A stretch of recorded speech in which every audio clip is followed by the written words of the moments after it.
Hey, Don Chamberlain here again from GreatWave Engineering. I've been trying to figure out how I could test various aquarium products. Thought briefly about getting an aquarium, but last thing I really need is something else to take care of. So I decided instead I'd pick up a couple of Fluval 406s. I'm going to put these babies on my quarantine tank. I get plenty of crap in the first stage of the filter on there, and so I'll have the inlet there and let them flow into the rear of the filter, and that should be able to let me test some things. First thing I'm going to be checking out is a couple of different varieties of mechanical filtration. I'm actually pretty confident that the biohome filtration is working just fine. I've had plenty of feedback on that, so I'm going to see if how these mechanical filters work, and if they look okay, we'll get them up on the site for sale here very soon. Here's where those babies are going to go. Got to put a shelf up here, make a few modifications to the filter to get the water in and out, and we'll get them up and running here very shortly. So now we've got the hoses in place and a shelf built for the filters. Some electrical available. So we'll go ahead and rebuild these and see how it works. So the 406 comes with the initial mechanical filtration. Looks like it's 10 pores per inch to me. And quite ample. I think it's going to do a great job. And then in their bottom tray they have which appears to be fairly fine foam, about 20 pores per inch, I believe. So we're going to replace that, or try to, with a stack made of our 10 pore per inch convoluted, topped with some 20 pores per inch, and then finally a layer of 50 pores per inch. And we'll run that for a while and see just how well that works. And we'll top the whole thing off with, I'm guessing, about 3 kilograms of ultimate media. That should do a real nice job. So we're going to start off by rinsing out the media thoroughly. This is media is designed for water filtration, and so I'm sure there's nothing in there that's going to be too detrimental, but they use some sort of flammable gas to blow out the pores, or blow out the membranes and create an open form media. So we want to make sure there's nothing left in here from the manufacturing process that we can rinse out with water. And then we will start to cut these into shape. So using the original filter from Fluval as a pattern, we cut out our filters from the GreatWave foam, and have them nicely stuffed into this first basket.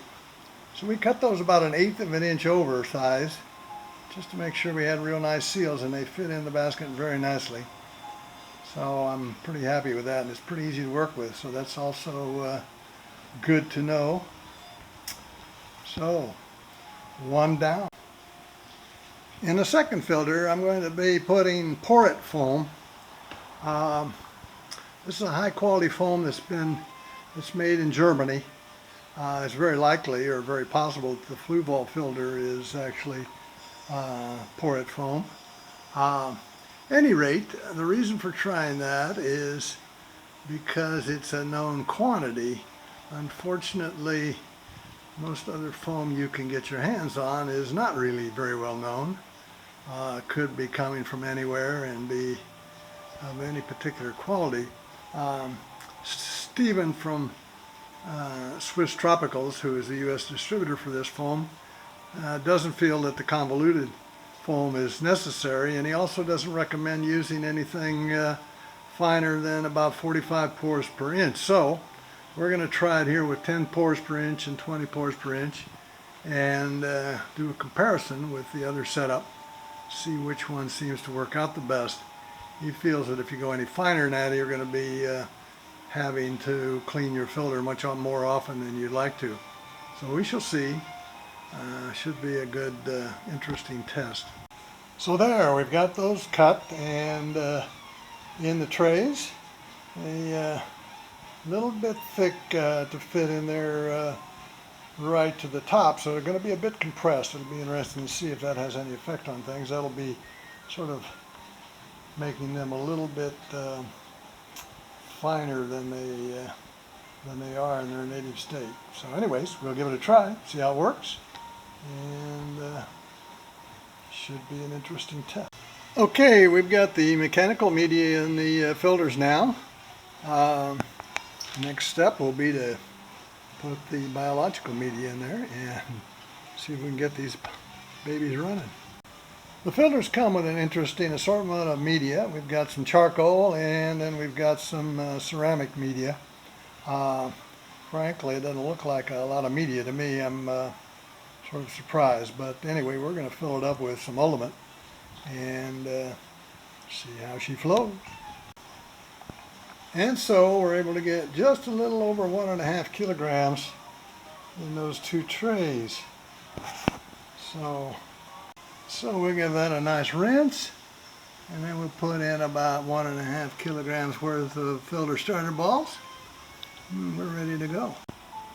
Well, not so fast. I forgot there's another tray, and actually that's another 800 kilograms, so that means we're actually a little over 2 kilograms per 406.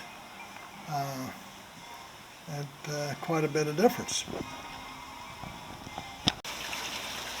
So there, our test is in operation. We got one in there with 3 layers of foam, and the other one with the 2 layers of porous foam. Running side by side. I've got the flow valve set as close as possible to the same, so I'll be keeping an eye on the relative flows, see if there's any difference that I can see there. And after a while, of course, probably we'll see how it goes, but maybe in a month or so I'll take it apart, take a look at the media and see what it looks like. See if I can see any advantage one way or the other between one type of foam or the other, and then we'll see if we have a product here. I learned one thing about the flue valve. When you put the O-ring around the top, we talk about putting it in a groove, and they got this snazzy little groove with these retaining, it looks like it's built to retain the O-ring, but that's not where you want to put the O-ring. It just snaps very easily into a little indentation on the side, and if you don't do it right, you're going to have water all over the place. Luckily, I didn't screw up the O-ring and figured it out eventually, so we got that going. So everything is rolling along now. Let's see what kind of, we certainly got plenty of flow. We put a lot of water out, so I'm sure they're going to be, not sure if you can see very well down in there, and by tomorrow morning this is going to be pretty funky looking from all of the waste from the coil. So I'm pretty sure it's going to give it a good workout.